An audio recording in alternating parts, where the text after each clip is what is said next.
yesterday on routine patrol when we got a message that was relayed from Valencia Coast Guard that there was a Norwegian yacht in trouble approximately 50 nautical miles to the southeast of our position. The information we received was that they had been damaged and that their mast was broken and they required a tow. So the only details I suppose we had really at that stage was that it was a 30-foot yacht and that there were 2 persons on board. So from there we proceeded directly towards the position we were given, conducting all the necessary preparations en route for a tow to take the yacht under tow, and that's where it all began. And the initial contact with the Magala was made by a French trawler? That's correct, yes. When the actual mast broke, they lost all VHF communication, so their only means at that stage was the flares that they had on board. So they set off 2 red flares, and they were lucky that there was because they had actually seen no traffic themselves in the vicinity while they had been on transit for the previous 14 days. So they were lucky that there was a French trawler in the vicinity who proceeded directly over towards them.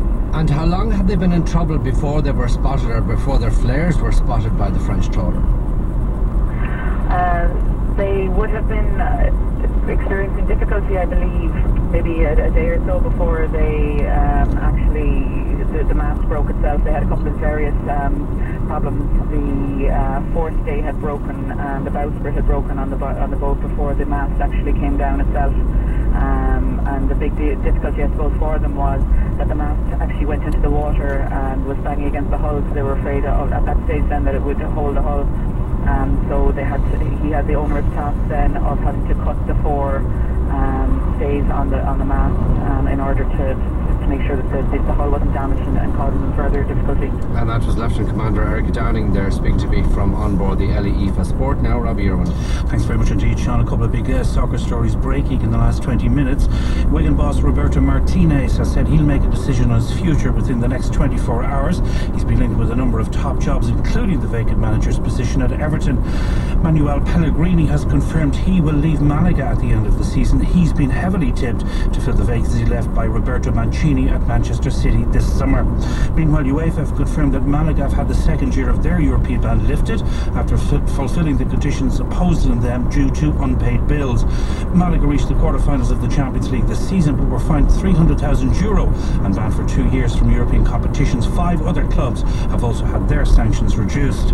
And having agreed a fee to keep Andy Carroll at West Ham, the club have announced that former England international Carlton Cole is to leave Upton Park after 7 years. Cole won 7 England caps, joined West Ham in 2006. In Gaelic Games news, Laois welcomed back Donny Kingston for Sunday's clash with Louth. Kingston withdrew from the squad last year to travel to the USA and also had issues over lack of game time in the recent league campaign. Now, it's an experienced Laois 15 with 11 of the team that lost to Dublin in the Leinster quarter-final last year included. Louth boss Aidan O'Rourke has left Darren Clark and Conor McGuinness out of his starting 15 for the game. The pair are recovering from injury. The team includes 3 championship debutants, Conor Rafferty, Kieran Byrne and John Bingham. And finally, Sean, racing airs home today is at Sligo, the first there, getting the white flag at 5:40. And finally, a tweet just in from Tiger Woods about that comment about fried chicken from Sergio Garcia. He says the comment that was made wasn't silly, it was wrong, hurtful and clearly inappropriate. In business news, Glanbia down 3, Dragon Oil down 9, Kingspan down 18, the euro at 85 pence sterling at $1.29. The main news, the Taoiseach said he doesn't believe that today's summit of EU leaders in Brussels will be difficult for Ireland. He was speaking amid the continuing controversy sparked by the US Senate Committee's investigation of Apple, which has put Ireland's tax relationship with the computer giant under intense media focus. In other news, a 61-year-old Donegal man is due before a court in London today, charged with the murders of 4 British soldiers in the Hyde Park bombing in July 1982. And the central bank has said only a quarter of owner-occupiers in arrears of 3 months or more have had their mortgages restructured by lenders. And that's the news at 1 this Wednesday. For me, Sean O'Rourke, editor. Brendan Fitzpatrick and all the team, good afternoon.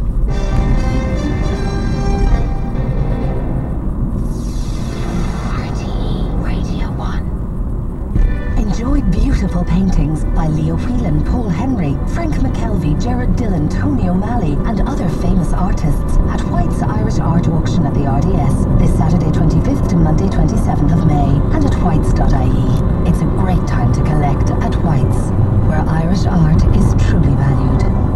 When you're up to 19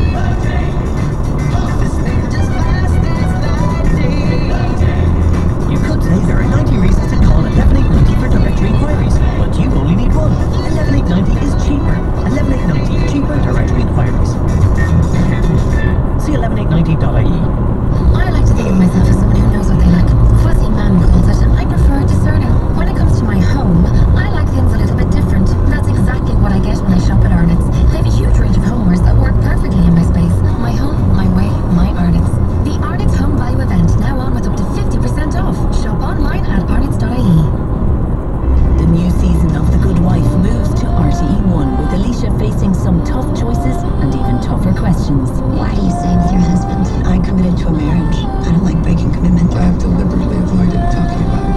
I'm pretty careful. It's probably nothing. There's a chance this all could be a bluff. It's politics.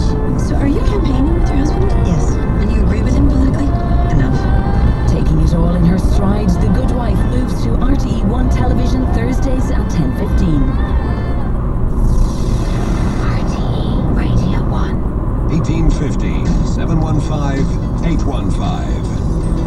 Hello, good afternoon, and you're very welcome to Liveline.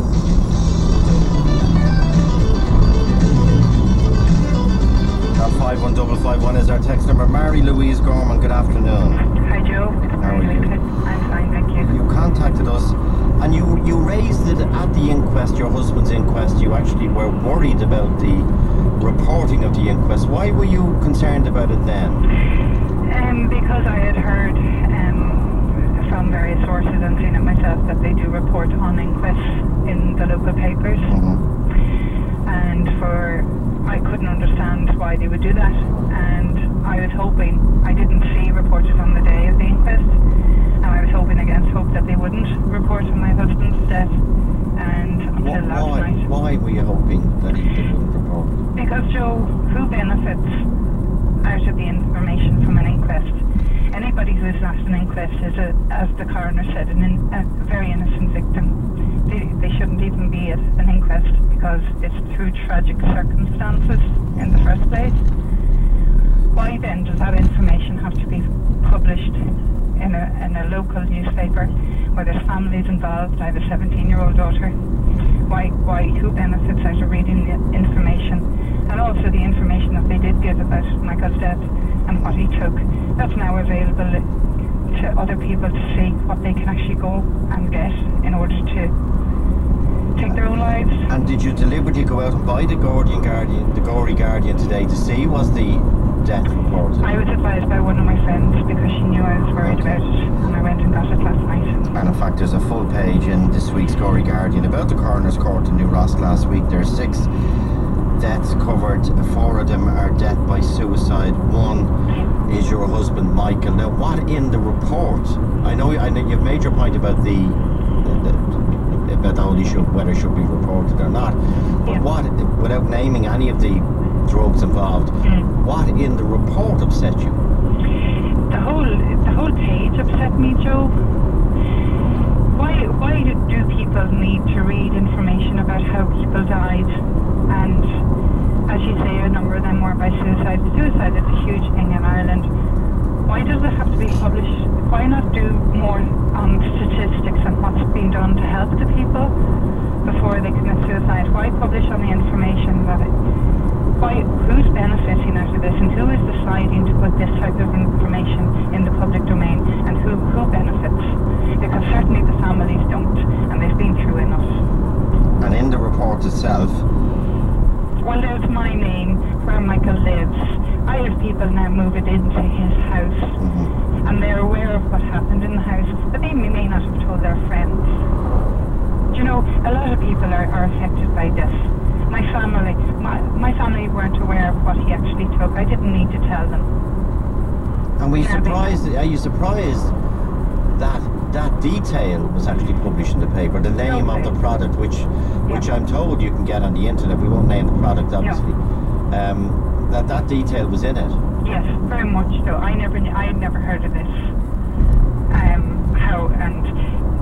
just the actual information on my name, etc. Like even a phone call to me saying, "Are you happy enough for them to put this in the paper?" I got none of that. They just go ahead and publish whatever they want.